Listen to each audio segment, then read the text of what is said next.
today we are going to learn about layer masking and the layer styles panel in Photoshop. This can create some really cool effects to many different objects on your artboard, but we're going to work with text today. You can do this with images, you can do it with objects, all sorts of different things. So let me first go ahead and show you. I'm going to go ahead and set up a new artboard. So I'm going to go ahead and work on a 10-inch by 10-inch size artboard. And what I'm going to show you first is how to actually just create a clipping mask. So give me 1 second. I'm pulling up a picture. All right, so what I'm going to do is I'm going to type out the word snow on my artboard. Oops. All right, doesn't matter what color it is because we're going to change that in just a second. I'm actually going to change my background color to like a grayish color, kind of so you can see it just a little bit better.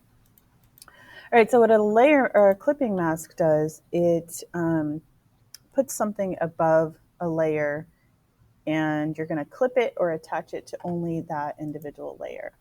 All right, so it's actually a very, very cool effect that I think you guys will have a lot of fun with.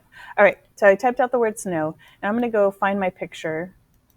I'm going to go place embedded, find my photo that I chose. Let's see if it's saved in here. Let's see. Where did it go? All right, so I'm going to pull this picture right here, and I'm going to just place it right on top of my entire word. So I'm going to go ahead and hold Shift and make it bigger and hit Enter. Then what I'm going to do is come over to my layer panel, and I'm going to right-click and hit Create Clipping Mask. All right, pretty cool. So all it does, it clips to that layer below it, and I can even move the photograph around if I didn't get it in the right location, if I want to change it up a little bit, if I need to resize it, I still can. All it does is it kind of hides what you don't want to see underneath what you do want to see.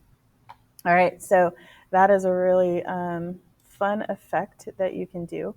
So you guys are going to actually do this today with your name. You're going to pick some letter or some pictures that represent you, and you're going to do clipping masks on each individual letter.